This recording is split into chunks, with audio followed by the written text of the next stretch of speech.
અમદાવાદમાં ઉમેદવારી ફોર્મ ભરવાની તૈયારીઓ તેજ થઈ છે। નારણપુરા ખાતે ચૂંટણી ફોર્મની ચકાસણી કરવામાં આવી છે। ભાજપ ઉમેદવારો નિષ્ણાતો પાસે વેરિફિકેશન કરાવી રહ્યા છે। ઉમેદવારી પત્ર ભરવાના અંતિમ દિવસે ભારે દોડધામ જોવા મળી રહી છે। ફોર્મમાં ક્ષતિ ન રહે તે માટે ક્રોસ વેરિફિકેશન કરવામાં આવી રહ્યું છે। તો સાથે સાથે વિવિધ વોર્ડ પ્રમાણે ફોર્મ તપાસવાની પણ વ્યવસ્થા ગોઠવાઈ છે। વિજયના વિશ્વાસ સાથે ભાજપ ઉમેદવારો મેદાને ઉતર્યા છે।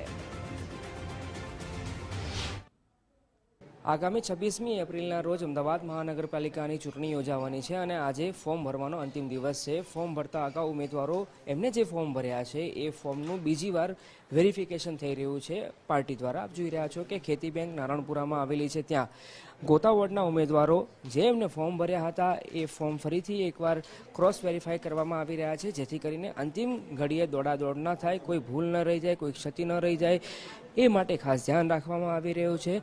એક નિષ્ણાત એટલે કે જે એક્સપર્ટ હોય ઇલેક્શનની કામગીરીના ફોર્મ સંદર્ભમાં એમના દ્વારા બબ્બે વાર આ ફોર્મ ચેક કરવામાં આવી રહ્યા છે, કેમ કે ખૂબ સેન્સિટિવ વિષય હોય છે। જ્યારે ઉમેદવારી પત્રક ભરવાનું હોય છે એમાં કેટલીક મહત્વપૂર્ણ બાબતોનો સમાવેશ થતો હોય છે, કેટલાક ડિક્લેરેશન પણ હોય છે, એ ડિક્લેરેશન પણ મહત્વના હોય છે। ત્યારે એમાં કોઈ કચાશ ન રહી જાય, એમાં કોઈ ક્ષતિ ન રહી જાય, એનું ખાસ ધ્યાન રાખવામાં આવી રહ્યું છે। અને હવે જ્યારે તેઓ ફોર્મ ભરવા જવાના છે તે અગાઉ એમનું ફોર્મ ફરી એકવાર ચેક કરવામાં આવી રહ્યું છે। ગઈકાલે જ્યારે ઉમેદવારોના નામની જાહેરાત થઈ હતી ત્યારે સંભવિત ઉમેદવારોએ તો પોતાની તૈયારીઓ રાખી જ હતી, ફોર્મ પણ એમને કામચલાઉ રીતે ભરી દીધા હોવાની વાત પણ સામે આવી હતી, અથવા તો એમની તૈયારીઓ પૂરી થઈ ગઈ હતી। પણ હવે જ્યારે અંતિમ ઘડીઓ ગણાઈ રહી છે ઉમેદવારી પત્રક ભરવાની, ત્યારે એમાં કોઈ ક્ષતિ ન રહી જાય એનું પણ ખાસ ધ્યાન રાખવામાં આવી રહ્યું છે। અને એટલા માટે જ પાર્ટી દ્વારા આ જ પ્રકારે અમદાવાદ શહેરના અલગ અલગ વિસ્તારમાં વોર્ડ પ્રમાણે જે વોર્ડ સમાવેશ કરવામાં આવ્યો હોય